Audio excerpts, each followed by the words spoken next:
La manipulation, quand la psychologie sociale devient un outil de contrôle. Aujourd'hui, je veux te parler de la manipulation des religions.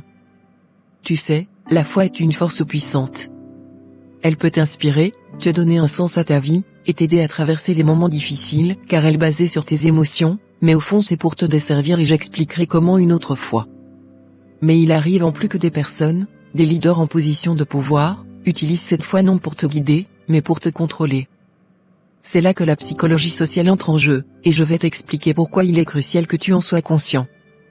Imagine-toi dans un groupe religieux où tout le monde semble suivre les mêmes règles, partager les mêmes croyances sans jamais les remettre en question. Pourquoi ? Parce que l'être humain est naturellement influencé par son entourage. Tu cherches l'acceptation, c'est normal. Mais parfois, cette pression pour te conformer devient une arme. Si tu ne suis pas le mouvement, tu risques d'être rejeté, jugé, voire ostracisé. Et c'est justement ce que certains leaders religieux exploitent. Ils créent un environnement où la conformité est tellement valorisée que tu n'oses plus poser de questions. Cela te pousse à te taire, à accepter sans réfléchir. Ensuite, il y a la soumission à l'autorité. As-tu déjà entendu parler de Stanley Milgram ? C'est un psychologue qui a prouvé que les gens obéissent souvent à l'autorité, même si cela va à l'encontre de leurs propres valeurs morales. Et c'est exactement ce que font certains leaders religieux. Ils se placent entre toi et le divin, te faisant croire qu'ils sont les seuls à pouvoir te guider vers la vérité ou la grâce. Tu finis par leur faire confiance aveuglément, par te soumettre à leurs règles, même si elles te semblent injustes ou absurdes. Mais ce n'est pas tout. Ces leaders jouent aussi avec tes émotions. Ils te promettent des récompenses spirituelles, le paradis, la rédemption, si tu suis leurs directives. En parallèle, ils te menacent de punitions terrifiantes, l'enfer, la damnation, si tu t'en écartes. C'est une forme de conditionnement, un peu comme le ferait un dresseur avec un animal. Et sans t'en rendre compte, tu deviens prisonnier de ce système de récompense-punition. Ils vont même plus loin en cultivant ta dépendance émotionnelle. Ils te plongent dans des récits qui renforcent tes peurs, la peur du péché, de la mort, du châtiment divin. Et qui est là pour te rassurer face à ces peurs ? Le leader, bien sûr. Il devient ton seul refuge, celui qui peut te protéger. C'est là que tu t'attaches, que tu te sens redevable, et que tu t'éloignes de ta capacité à penser par toi-même.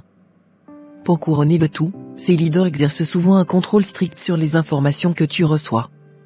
Ils te disent quoi lire, quoi croire, et surtout quoi ne pas remettre en question. Si tu oses écouter des points de vue extérieurs, ils te font sentir coupable. Ils t'isolent, te coupent du monde extérieur, et finissent par contrôler complètement ta vision des choses. Et là, on touche à l'extrême, les sectes. C'est la forme la plus intense de manipulation religieuse. Dans une secte, tout ce que je viens de te décrire est poussé à son paroxysme. L'isolement est total, la dépendance émotionnelle absolue, et la soumission à l'autorité devient dangereuse. Tu as sûrement entendu parler de John Stone, où des centaines de personnes ont été amenées à se suicider ou à être tuées sous l'ordre d'un leader religieux.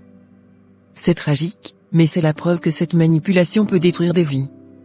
Alors, comment te protéger de tout cela ? La première chose que je veux te dire, c'est d'exercer ton esprit critique. Il n'y a rien de mal à poser des questions, à douter, à chercher des réponses par toi-même. Un vrai leader religieux ne devrait pas te punir pour tes doutes, au contraire, il devrait t'encourager à réfléchir, à dialoguer. Ensuite, diversifie tes sources d'informations. N'écoute pas qu'une seule voix, surtout si elle t'enferme dans un schéma de pensée unique. La vérité est multiple, et tu as le droit d'explorer différentes perspectives, même en dehors du cadre religieux. Et surtout, garde des liens avec des personnes extérieures à ton groupe religieux. L'isolement est l'une des armes les plus puissantes des manipulateurs.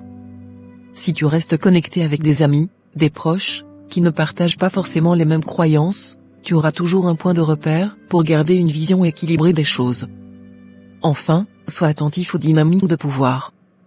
Si un leader commence à contrôler des aspects importants de ta vie, comme tes choix personnels, pose-toi des questions. La foi est un chemin personnel, elle ne devrait jamais être une chaîne qui t'empêche de vivre librement. Tu vois, la manipulation religieuse, même subtile, repose sur des mécanismes très puissants de la psychologie sociale. Mais tu n'es pas sans défense. En cultivant ton esprit critique, en restant ouvert au monde, et en gardant des liens avec ceux qui te permettent de prendre du recul, tu peux éviter ces pièges. La foi est un trésor, mais il ne faut jamais la laisser entre les mauvaises mains. Prends soin de toi, et n'oublie jamais de penser par toi-même. Merci.